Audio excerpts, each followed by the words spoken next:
Teenager Tina Gray awakens from a terrifying nightmare in which a disfigured man wearing a blade-fixed glove attacks her in a boiler room. Her mother points out 4 mysterious slashes on her nightgown. The following morning, Tina's best friend Nancy Thompson and Nancy's boyfriend Glenn Lance console her, revealing that they each also had a nightmare the previous night. The two stay at Tina's house when Tina's mother goes out of town, where Nancy also confesses to having a nightmare about a disfigured man. Tina's boyfriend, Rod Lane, interrupts their sleepover with a fucking switchblade as well, psychopath. Tina and Rod have honky. When Tina falls asleep, she dreams of a stretchy-armed, melty-faced, disfigured man chasing her like he's a drunk uncle going in for that cheeky squeeze. No, your upbringing was weird. But after the incident, I didn't see Uncle Jim for years. I always wonder what happened to him.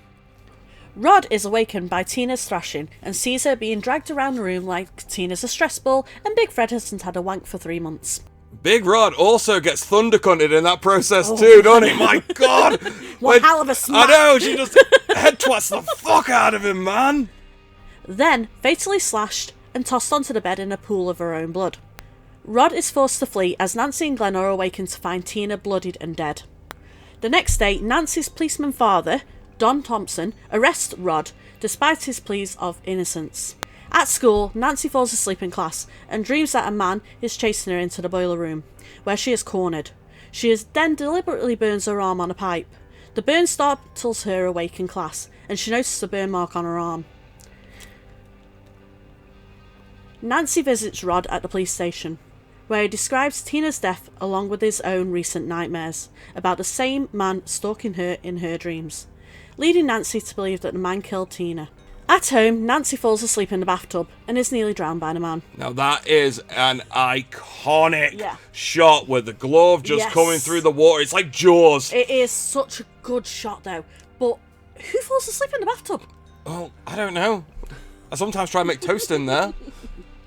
Nancy then relies on caffeine to stay awake and invites Glenn to watch over her as she sleeps. Now that's a really fucking dumb idea, because Sweeney Todd over here is always dreaming about being a bastard pirate. In a dream, Nancy sees the man preparing to kill Rod in his cell, but then he turns his attention towards her. Nancy runs away and wakes up when her alarm clock goes off. The man kills Rod by wrapping bedsheets around his neck, staging it as a suicide by hanging. At Rod's funeral, Nancy's parents become worried when she describes her dreams. Her mother Marge, dropping the bottle for 30 fucking nanoseconds, takes her to a sleep disorders clinic where, in a dream, Nancy grabs the man's fedora with the name Fred Krueger written in it and pulls it into the real world. Now, I'm all for Fred marking his clothing, but it could have said anybody's name, in fairness. Really, I mean, his underpants may have said Steve McCoogan. Doesn't necessarily mean it's true. After barricading the house, Marge explains that Krueger was an insane child murderer, not a pedo. 2010 remake.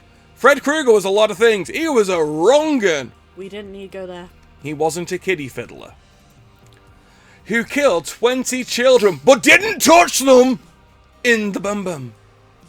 But was released on a technicality and then burned alive by the victims' parents who lived on their street, seeking vigilante justice. Nancy realises that Krueger, now a vengeful ghost, is killing her and her friends out of revenge and just to be a bit of a dick. Nancy tries to call Glenn to warn him, but his father prevents her from speaking to him.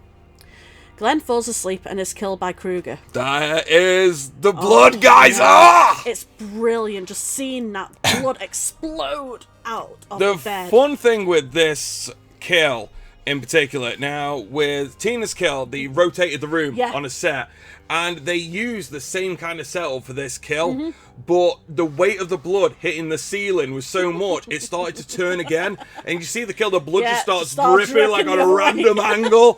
It's brilliant. Yeah, I mean, this is one of the most iconic films of all time. Now alone, Nancy puts Marge to sleep and asks Don, who is across the street investigating Glenn's death, to break into the house in 20 minutes. Nancy rigs booby traps around the house and grabs Freddy Krueger out of her dreams and into the real world. I want to believe that Nancy and Kevin McAllister share a universe. The booby traps affect Krueger enough that Nancy can light him on fire and lock him in the basement. Ghostface doing a Krueger stunt. No. Kudos if you get that reference. Nancy rushes to the door for help. The police arrive to find that Krueger has escaped from the basement. Nancy and Don go upstairs to find a burning Krueger smothering Marge in her bedroom. After Don extinguishes the fire, Krueger and Marge vanish into the bed. When Don leaves the room, Krueger rises from the bed behind Nancy. Realising that Krueger is fueled by his victim's fear, she calmly turns her back on him, and Krueger evaporates when he attempts to lunge at her. This is where the film should have ended.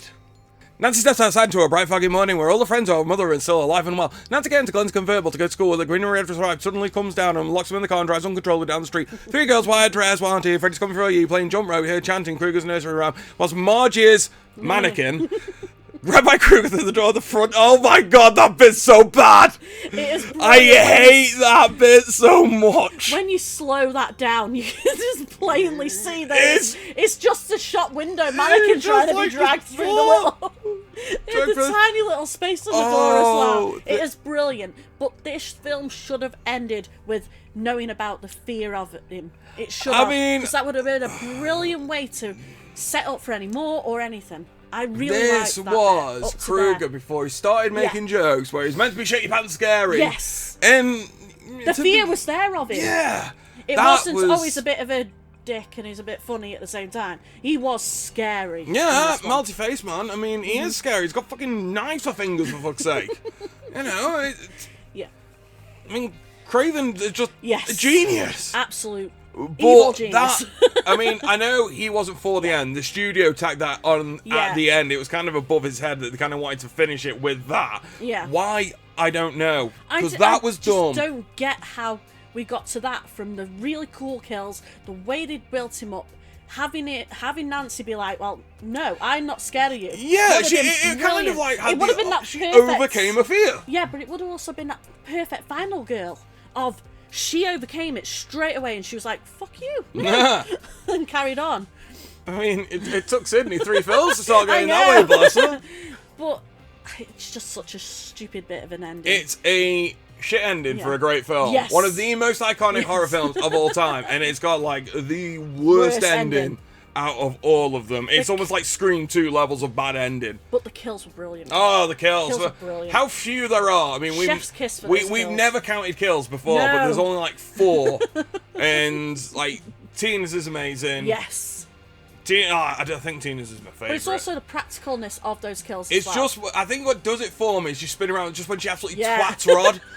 And Rod just gets a fat one to the side of the head. And it's almost as if he wasn't supposed to get smacked, and he just got smacked, and you're like, oh, I can play it off. I mean, he got fucking whacked by it, though. And then seeing, like I said, it's the Nancy scene where she's in the bath, and Fred Krueger's glove just kind of comes up out the bath. Now that is an iconic. Oh, that is an icon. If you ever watch, like, Scary Horror, that's like the intro. Yeah. It's like the Here's Johnny bit, the Freddy Krueger love, it's all there.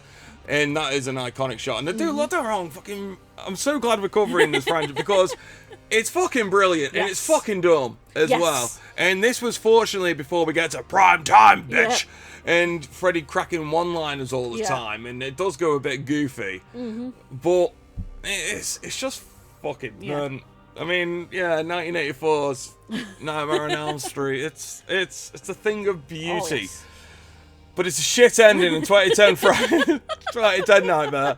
Freddy Krueger is not a pedo. No. So, before we wrap this one up, because we didn't do an intro because we want to try and kind of get straight into it, and we'll do the talky bit afterwards. So this is we've got 6 mainline Friday films that we're going to be covering. So congratulations, you made it through the first one.